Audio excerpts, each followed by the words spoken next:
नमस्कार विद्यार्थी मित्रांनो, अभिनव स्टडीजमध्ये आपलं पुन्हा एकदा स्वागत. आजच्या भागामध्ये आपण 1 ऑक्टोबर ते 8 ऑक्टोबर या काळामध्ये होऊन गेलेल्या आणि स्पर्धा परीक्षांशी निगडीत काही महत्त्वाच्या घडामोडींचा आढावा घेणार आहोत. तर सुरू करूया आजच्या भागाला. सर्वप्रथम पाहूया आपण चीनमध्ये जी 19वी आशियाई क्रीडा स्पर्धा 2023 पार पडली त्याविषयी थोडक्यात माहिती. मित्रांनो, ही जी 19वी आशियाई क्रीडा स्पर्धा झाली याचा आयोजक देश हा चीन होता. चीनमधील हांगझोऊ या ठिकाणी ही स्पर्धा आयोजित करण्यात आलेली होती. या स्पर्धेचा कालावधी हा 19 सप्टेंबर ते 8 ऑक्टोबर 2023 म्हणजेच 16 दिवसांचा होता. मित्रांनो, ही जी हांगझोऊ आशियाई क्रीडा स्पर्धा 2023 जी झालेली आहे, पार पडलेली आहे, ही स्पर्धा मुळामध्ये 2022मध्ये होणार होती, परंतु कोरोना विषाणूच्या संसर्गामुळे ती होऊ शकली नव्हती आणि ती आता 2023मध्ये झालेली आहे. या स्पर्धेमधील भारताची कामगिरी: भारताने 28 सुवर्णपदके पटकावली, 38 रौप्य पदके आणि 41 कांस्य पदके पटकावली. अशा पद्धतीने भारताने एकूण 107 पदके या ठिकाणी पटकावली. भारताचं जे 100वे पदक होतं हे भारताला अखेरच्या दिवशी मिळालं आणि ते मिळवून दिलं भारतीय महिला कबड्डी संघाने. जर ओव्हरऑल पदक तालिकेचा जर आपण विचार केला तर यामध्ये क्रमांक 1 वरती होता चीन हा देश, ज्याने एकूण 382 पदके पटकावली. त्यामध्ये 200 सुवर्ण, 111 रौप्य आणि 71 कांस्य पदके पटकावली. जपानने 186 पदके पटकावली, ज्यामध्ये 51 सुवर्ण, 66 रौप्य आणि 69 कांस्य पदके होती. कोरियाने 42 सुवर्ण, 59 रौप्य आणि 89 कांस्य अशी एकूण 190 पदके पटकावून तो तिसऱ्या स्थानी राहिला. तर भारत हा चौथ्या स्थानी होता, ज्यामध्ये 107 पदके भारताने पटकावली. चौथ्या स्थानी उझबेकिस्तान होता, ज्याने 22 सुवर्ण, 18 रौप्य आणि 31 कांस्य पदकासह एकूण 71 पदके पटकावली.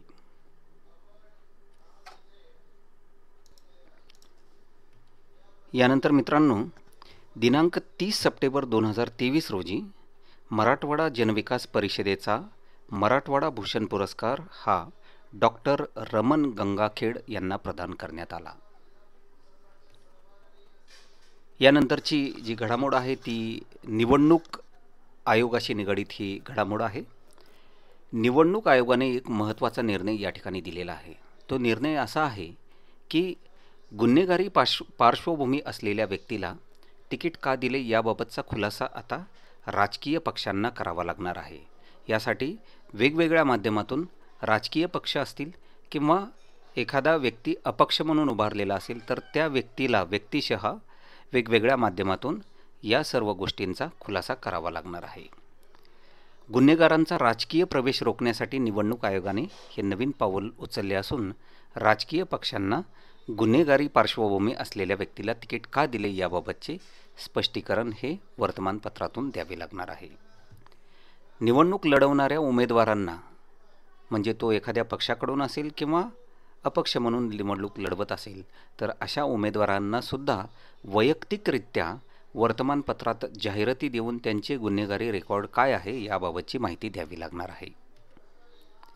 यासोबत आणखीन एक महत्त्वाचा निवडणूक आयोगाने निर्णय घेतलेला आहे, तो म्हणजे राजस्थानमध्ये प्रथमच घरून मतदान करण्याची सुविधा वृद्ध तसेच 40% अपंग असलेल्या व्यक्तींना देण्यात येणार आहे.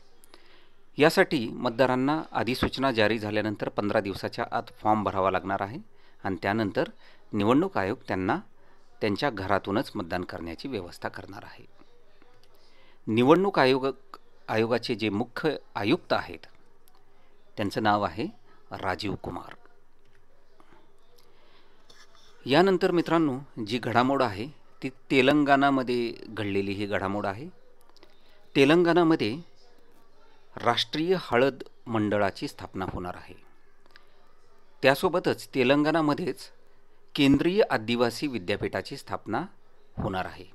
तेलंगणामधील मुलुगू या ठिकाणी ही विद्यापीठाची स्थापना होणार आहे. त्या विद्यापीठाला नाव देण्यात आलं आहे समक्का सारक्का केंद्रीय आदिवासी विद्यापीठ.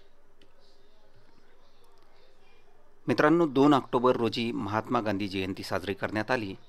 या जयंतीच्या पूर्वसंध्येला म्हणजे 1 ऑक्टोबर रोजी संपूर्ण देशभरामध्ये स्वच्छता अभियान हे राबविण्यात आले. पंतप्रधान नरेंद्र मोदी यांनी दिल्लीमधील एका उद्यानात, तर महाराष्ट्राचे मुख्यमंत्री एकनाथ शिंदे यांनी मुंबईतील गिरगाव चौपाटीवर स्वच्छता अभियानात सहभाग नोंदवला.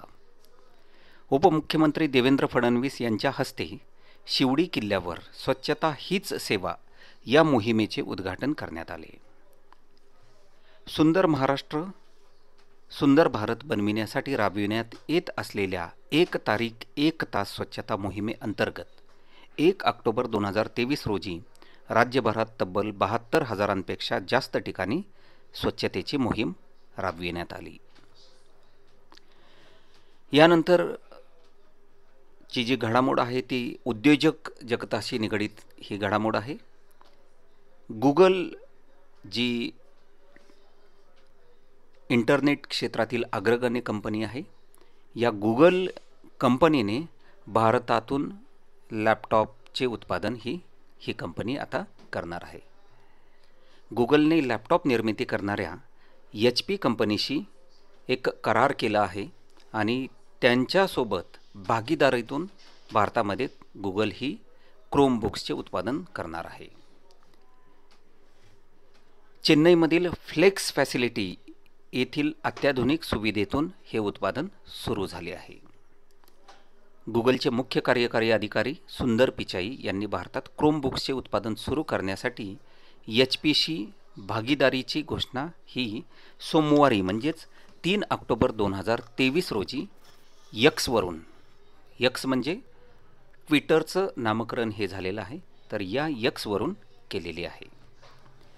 पहिल्यांदाच क्रोमबुक्सचे उत्पादन भारतातून होत आहे आणि यातून भारतीय विद्यार्थ्यांना परवडणाऱ्या दरात आणि सुरक्षित संगणक उपलब्ध होतील असा विश्वास गुगलचे CEO सुंदर पिचाई यांनी व्यक्त केला. यानंतरची घडामोड ही नोबेल पारितोषिक 2023शी निगडीत आहे. काही नोबेल पारितोषिकांचं घोषणा जी आहे ही आत्तापर्यंत करण्यात आलेली आहे. काही नोबेल पारितोषिकांची घोषणा ही अद्याप करणं बाकी आहे. ज्या नोबेल पारितोषिकांची घोषणा होणे बाकी आहे त्या नोबेल पारितोषिकांचा आढावा आपण यानंतरच्या भागामध्ये घेऊया. परंतु आत्तापर्यंत जे उमेदवार ज्या नोबेल पारितोषिकांची घोषणा झालेली आहे त्याविषयीची माहिती आपण या ठिकाणी घेऊया. सर्वप्रथम पाहूया भौतिकशास्त्र या विषयातील जे नोबेल पारितोषिक जाहीर झालेले आहेत त्याविषयीची माहिती. 2023चे भौतिकशास्त्रातील नोबेल पारितोषिक हे 3 संशोधकांना जाहीर झाले आहे.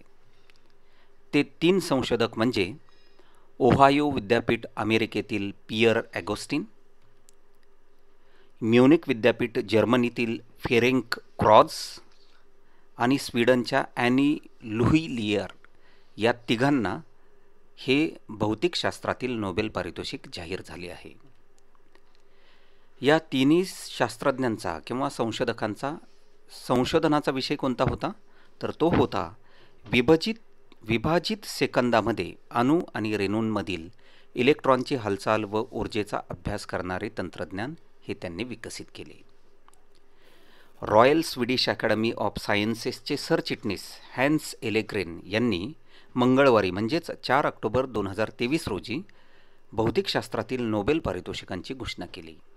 या त्रयीच्या योगदानाचा उल्लेख करताना अकॅडमीने नमूद केले की त्यांच्या संशोधनामुळे अणुरचनेतील इलेक्ट्रॉन विश्वाचा वेध घेण्यासाठी नवीन साधने मानवजातीस प्रदान केली आहेत. त्यांनी सूक्ष्म प्रकाश तरंग निर्मितीचा एक मार्ग खुला केला आहे. या संशोधनाचं महत्त्व म्हणजे पदार्थाच्या प्रत्येक अणूमध्ये त्यांच्या केंद्राभोवती इलेक्ट्रॉन अत्यंत वेगाने परिभ्रमण करत असतात. भौतिकशास्त्रच नव्हे तर रसायनशास्त्र, आपले शरीर आणि आपण वापरत असलेल्या प्रत्येक वस्तूमध्ये हे इलेक्ट्रॉन असतात. मात्र सेकंदाच्या काही हजाराव्या भागात, ज्याला वैज्ञानिक भाषेत आपण ॲटोसेकंद असे म्हणतो, या इलेक्ट्रॉनची हालचाल अभ्यासणे नोबेल विजेत्यांच्या संशोधनामुळे शक्य होणार आहे. त्यामुळे इलेक्ट्रॉनच्या ऊर्जेची पुसटशी कल्पना संशोधकांना येणार असून त्यामुळे विज्ञानाचे एक नवे दालन खुले झाले आहे. या आधारे अधिक संशोधन झाल्यानंतर त्याचा इलेक्ट्रॉनिक्स तसेच रोगनिदान अशा विविध क्षेत्रांमध्ये फायदा होणार आहे. यानंतर पाहूया रसायनशास्त्र या क्षेत्रातील नोबेल पारितोषिक. 2023चे रसायनशास्त्रातील नोबेल पारितोषिकसुद्धा 3 संशोधकांना जाहीर झाले आहे. त्यामध्ये MIT अमेरिकेतील मोंगी बवेंडी, कोलंबिया विद्यापीठ अमेरिकेतील लुईस ब्रूस आणि नॅनो क्रिस्टल्स टेक्नॉलॉजीचे ॲलेक्स एकिमोव या तिघांना हे नोबेल पारितोषिक जाहीर झाले आहे. या तिन्ही संशोधकांचा संशोधनाचा विषय होता तेजस्वी रंगीत प्रकाशकिरण फेकणाऱ्या क्वांटम डॉट्समध्ये पथदर्शी संशोधन. संशोधनाचं महत्त्व म्हणजे या संशोधनामुळे दूरचित्रवाणी संचासारख्या इलेक्ट्रॉनिक्स उपकरणासह शस्त्रक्रियांमध्ये क्रांतिकारी बदल हे होणार आहेत. साहित्य क्षेत्रातील नोबेल पारितोषिक. साहित्य क्षेत्रातील नोबेल पारितोषिक हे नॉर्वेमधील लेखक युआन फोस यांना जाहीर झाले आहे. फोस यांची नाविन्यपूर्ण नाटके आणि गद्यलेखन यासाठी त्यांची या पुरस्कारासाठी निवड करण्यात आली आहे, असे पुरस्कार समितीने सांगितले. युआन फोस यांच्या कादंबऱ्या आणि लहान मुलांसाठी लिहिलेली पुस्तकेही मोठ्या प्रमाणात वाखणली गेली आहेत. त्यांच्या कथानक आणि भाषेमध्ये नॉर्वेच्या पार्श्वभूमीची पाळेमुळे दिसून येतात. फोस यांनी 40 नाटके व कादंबऱ्या, लघुकथा, लहान मुलांची पुस्तके, कविता आणि ललित निबंध लिहिले आहेत. शांततेचे नोबेल पारितोषिक. महिलांवरील दडपशाही विरोधात अनेक वर्षापासून लढा देणाऱ्या इराणमधील सामाजिक कार्यकर्त्या नर्गिस मोहम्मदी यांना शांततेसाठीचा नोबेल पुरस्कार जाहीर झाला आहे. महिलांच्या हक्काबरोबरच लोकशाही संरक्षण, मृत्यूदंडाविरोधातही त्या संघर्षरत आहेत. मित्रांनो, नर्गिस मोहम्मदी सध्या तुरुंगामध्ये आहेत. शांततेसाठी नोबेल पुरस्कार मिळवणाऱ्या त्या 19वी महिला असून त्या दुसरी इराणी महिला आहेत. इराणच्या पहिल्या महिला कोण ज्यांना नोबेल पारितोषिक मिळाले होते, तर इराणच्या मानवाधिकार कार्यकर्त्या शिरीन इबादी यांना 2003मध्ये शांततेसाठीचा नोबेल पारितोषिक हे मिळाले होते. मित्रांनो, भारताबाहेर डॉक्टर बाबासाहेब आंबेडकरांचा सर्वात उंच पुतळा हा अमेरिकेत उभारला गेला आहे. त्याविषयीची माहिती आपण पाहूया. डॉक्टर बाबासाहेब आंबेडकर यांचा भारताबाहेरील सर्वात उंच पुतळा हा उत्तर अमेरिकेतील मेरीलँड या राज्यामध्ये उभारण्यात आला आहे. हा पुतळा 19 फूट उंच असून याचे नामकरण समतेचा पुतळा असे केले आहे. वॉशिंग्टनपासून काही अंतरावर ॲकोकिक या शहरामध्ये 13 एकर भूखंडावर उभारल्या जात असलेल्या आंबेडकर इंटरनॅशनल सेंटरचा हा पुतळा भाग आहे. विख्यात शिल्पकार राम सुतार यांनी या पुतळ्याची निर्मिती केली आहे. मित्रांनो, भारतामध्ये डॉक्टर बाबासाहेब आंबेडकरांचा सर्वात उंच पुतळा हा तेलंगणामध्ये हुसेन सागर तलावाच्या काठावरती उभारण्यात आलेला आहे आणि या पुतळ्याची निर्मितीसुद्धा राम सुतार यांनीच केलेली आहे. या पुतळ्याची उंची 175 फूट आहे. मित्रांनो, यानंतर जी घडामोड आहे ती महाराष्ट्र आर्थिक विकास मंडळाच्या अध्यक्षपदी अतुल शिरोडकर यांची निवड झालेली आहे. महाराष्ट्र आर्थिक विकास महामंडळ ही राज्याच्या आर्थिक आणि औद्योगिक विकासासाठी कार्यरत असणारी संस्था आहे. अतुल शिरोडकर हे बांधकाम व शहर नियोजन क्षेत्रात कार्यरत आहेत. चौरंगी उद्योग समूहाचे ते अध्यक्ष व व्यवस्थापकीय संचालक आहेत. मित्रांनो, ज्येष्ठ शास्त्रीय गायक आणि अभ्यासक पंडित राजा काळे यांना या वर्षीचा सवाई गंधर्व पुरस्कार, सवाई गंधर्व राष्ट्रीय संगीत पुरस्कार हा जाहीर झाला आहे. 7 ऑक्टोबर रोजी सवाई गंधर्वाच्या जन्मगावी म्हणजे धारवाडमधील कुंडगोल या ठिकाणी हा पुरस्कार देऊन राजा काळे, पंडित राजा काळे यांना सन्मानित करण्यात आले. पंडित राजा काळे यांच्याविषयी थोडक्यात माहिती म्हणजे त्यांचा जन्म 6 मार्च 1952 रोजी झालेला आहे आणि त्यांचा गायकीचा घराणा हा किराणा घराणा आहे. मित्रांनो, पंडित राजा काळे यांना कैलासवासी वत्सलाबाई जोशी पुरस्कार सुद्धा मिळालेला आहे.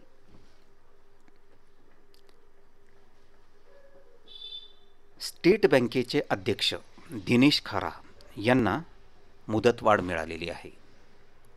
सार्वजनिक क्षेत्रातील सर्वात मोठी बँक असलेल्या भारतीय स्टेट बँकेच्या अध्यक्षपदी असलेले दिनेश खारा यांचा कार्यकाळ हा ऑगस्ट 2024 पर्यंत वाढविण्यात आलेला आहे. मित्रांनो, TJSB बँक जी सहकारी क्षेत्रातील एक अग्रगण्य बँक आहे, या बँकेला महाराष्ट्र नागरी सहकारी बँक फेडरेशनचा सर्वोत्कृष्ट बँक पुरस्कार जाहीर झाला आहे. 7 सप्टेंबर 2023 रोजी अफगाणिस्तानला भूकंपाचा तीव्र धक्का बसला असून यामध्ये किमान 320 लोकांचा मृत्यू झाला. या भूकंपाचा केंद्रबिंदू हा हेरत शहराच्या वायव्येला 40 किलोमीटर अंतरावरती होता. अमेरिकेच्या भूगर्भशास्त्र विभागाच्या नोंदीनुसार रिश्टर स्केलवर पश्चिम अफगाणिस्तानात 6.3 तीव्रतेचे 2 भूकंपाचे धक्के बसले आणि यानंतर आणखीन एक म्हणजे 5.5 तीव्रतेचा धक्का हा त्या ठिकाणी जाणवला. परिसस्पर्श योजना ही विविध महाविद्यालयांसाठी महाराष्ट्र सरकारतर्फे योजना राबविण्यात येणार आहे. त्याविषयीची थोडक्यात माहिती घेऊया आपण. विहित कालावधीत उच्च शैक्षणिक संस्थांनी राष्ट्रीय मूल्यांकन व प्रमाणन परिषदेकडून म्हणजेच NAAC अधिकाधिक मूल्यांकन करून घ्यावे यासाठी सरकारने विशेष मोहीम हाती घेतली आहे. सरकारने म्हणजे महाराष्ट्र सरकारने लहान महाविद्यालयांना या प्रक्रियेबाबत मार्गदर्शन करण्यासाठी आणि सहाय्य करण्यासाठी परिसस्पर्श योजना ही सुरू केली आहे.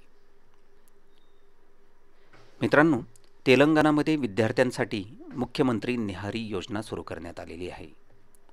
तेलंगणामध्ये 6 ऑक्टोबर 2023 रोजी सरकारी शाळातील सर्व विद्यार्थ्यांसाठी मुख्यमंत्री निहारी योजना सुरू करण्यात आली आहे. या योजनेचे उद्घाटन राज्याचे अर्थ आणि आरोग्य मंत्री हरीश राव यांच्या हस्ते करण्यात आले. मित्रांनो, भरड धान्याशी निगडीत उत्पादनांवरील GST हा आता 5% आणण्यात आलेला आहे. वेष्टनांकित भरड धान्याच्या पिठाच्या विक्रीवरील वस्तू आणि सेवा कर म्हणजे GST हा 18% कमी करून 5% करण्यात आला आहे. याशिवाय 70%हून अधिक भरड धान्यांचे मिश्रण असलेले सुटे पीठ विकल्यास त्यावर कोणताही कर आकारला जाणार नसल्याचा निर्णय अर्थमंत्री निर्मला सीतारामन यांच्या अध्यक्षतेखाली वस्तू आणि सेवा कर परिषदेच्या 52व्या बैठकीत घेण्यात आला. त्यासोबतच ऊसाचे उपउत्पादन आणि अल्कोहोल उत्पादनासाठी कच्चा माल म्हणून वापरल्या जाणाऱ्या काकवीवरील म्हणजेच मोलॅसिसवरील कराचा दर सध्याच्या 28%वरून 5% करण्यात आला आहे. तर मित्रांनो, ह्या होत्या 1 ऑक्टोबर ते 8 ऑक्टोबर या काळातील स्पर्धा परीक्षांशी निगडीत काही महत्त्वाच्या घडामोडी. मित्रांनो, हा व्हिडिओ आपल्याला आवडला असेल तर अवश्य लाईक करा.